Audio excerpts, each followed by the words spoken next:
Yeah, I'm going to continue my father's story since last week and refresh everybody's memory.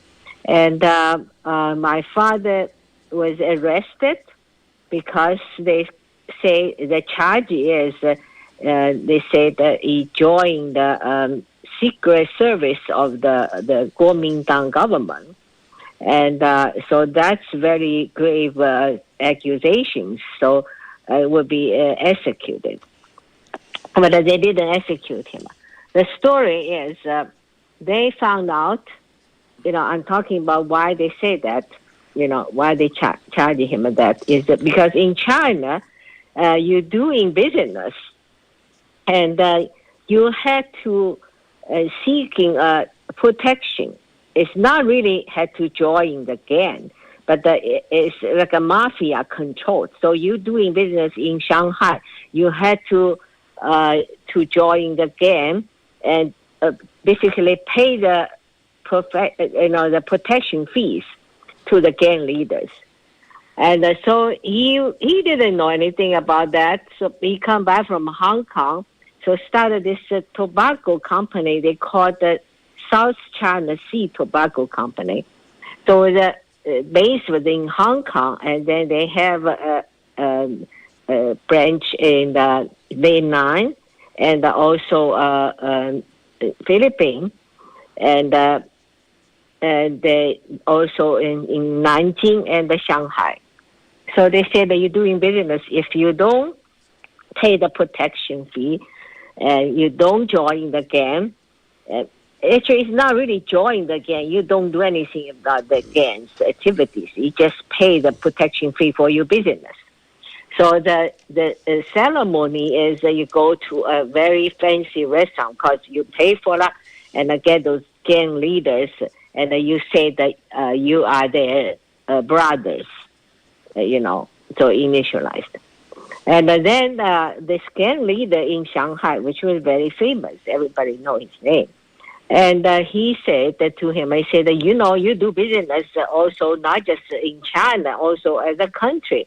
So you need more protection. I had to introduce you and to a more important person. And that person will protect you in another country. So one day, he took my father to see that person. And happened to be, he is head of this Kuomintang government's secret service. It's like a FBI, in America, that kind of thing, but the secret service. So my father was kind of scared. They said, maybe this guy's going to kill me or something because, they were arrest people killed that nobody know about it, right? So, but that guy said that, I don't want you to do anything about political things, my activities, my organization's activities, nothing to do with you. All I need the money. If I have a position, I have a power, but I don't have a time to make money. So you are a businessman, so I give you some money as an investment, and then you make money for me. So that's also tough. That means his investment doesn't matter is it really profit or loss. You had to pay him. You had to say is make a profit. You had to give him every month. Say that's your investment, the return, right? So obviously my father understood that. And so that's the relationship. And but the nothing to do with the activity they involve, like arrest the Communist Party member and kill them or interrogating them. Nothing to do with that. And so somebody, I think he didn't know who is that because anonymous, because they didn't want to tell. Two people, just reported him, say that he has a relationship with that head of the secret service. That's why being arrested. So normally they execute you first, and then maybe later it found out it's wrong, so, that's it. But he was lucky because they got this Chinese Communist Party, the secret service. They got some kind of information. That guy, they fled to Taiwan. They all gone, right, in Taiwan. and he wanted to defect it. He wanted to defect it back to China, to Communist Party. And this guy is very interesting.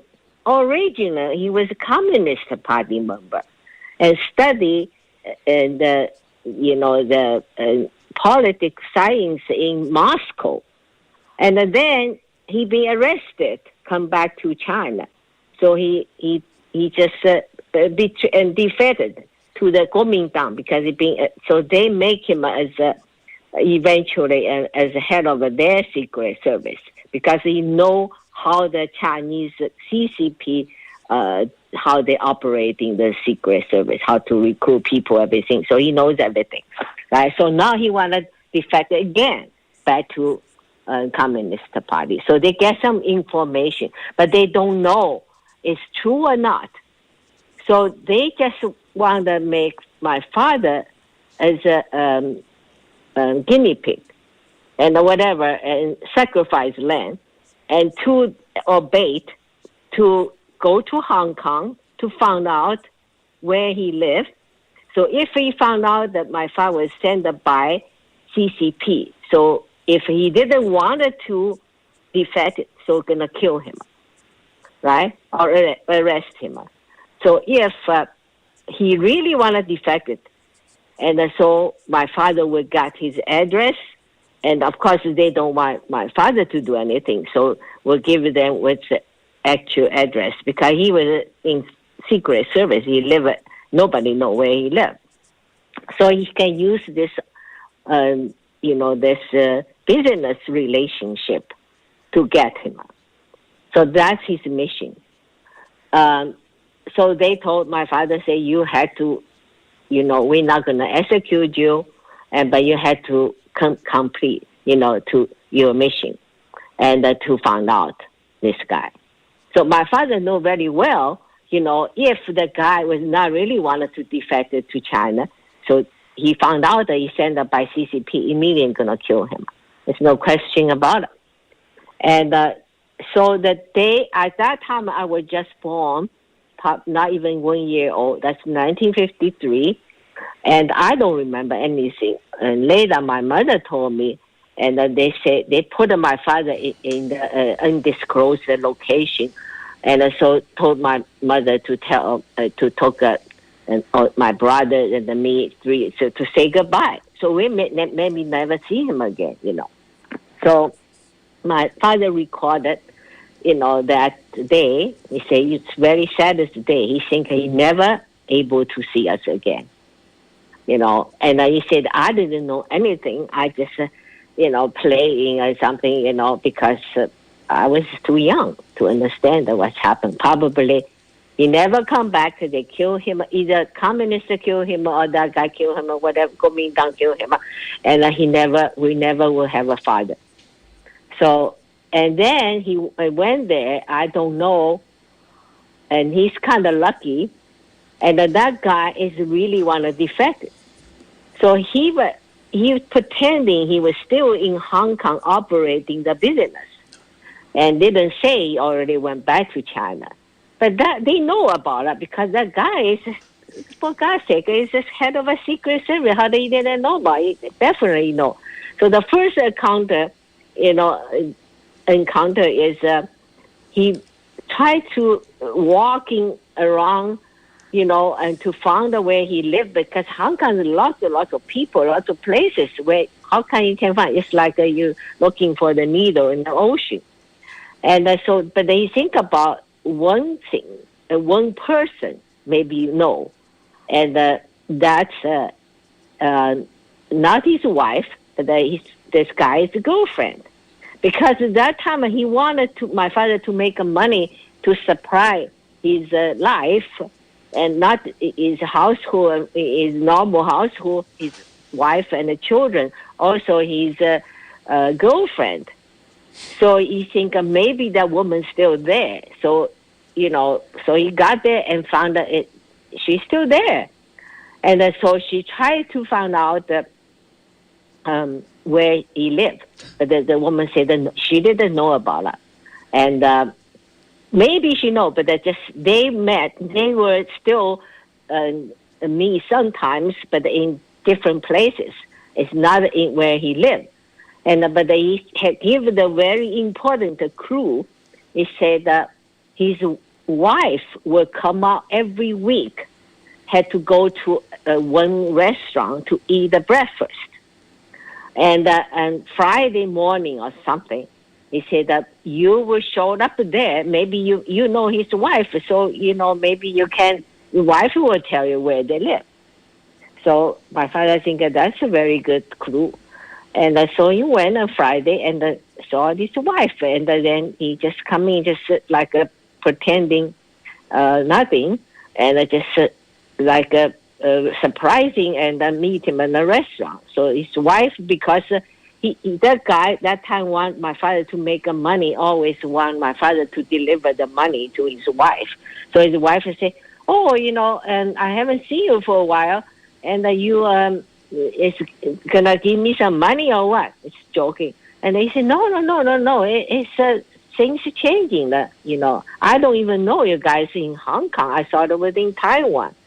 And so they started chatting, and the wife just excellently and told him where they live. So he found out the address. He know where it is, and but the wife also realized he shouldn't tell him.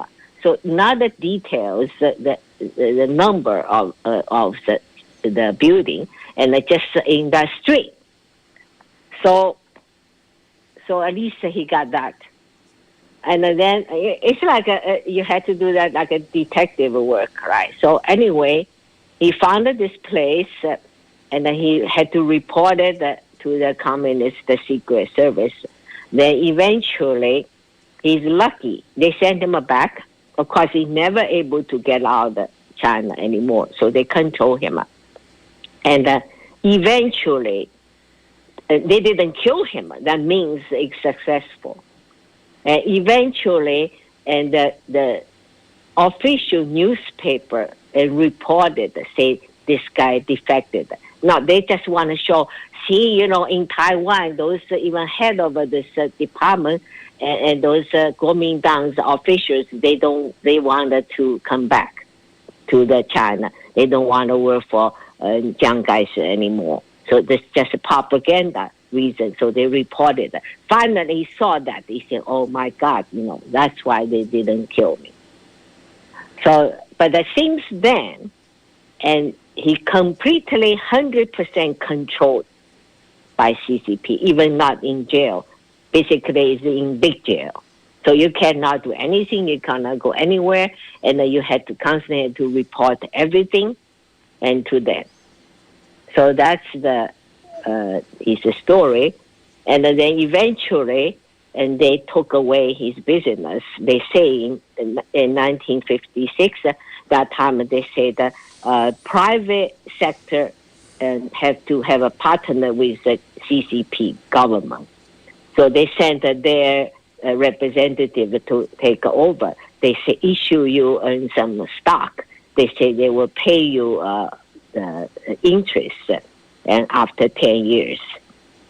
So whether they did as 1956, 1966, Cultural Revolution happened. So that's the end of the story. He never get any money. And so also that time, you just desperately wanted to destroy this evidence they owe you, and to just give it to them.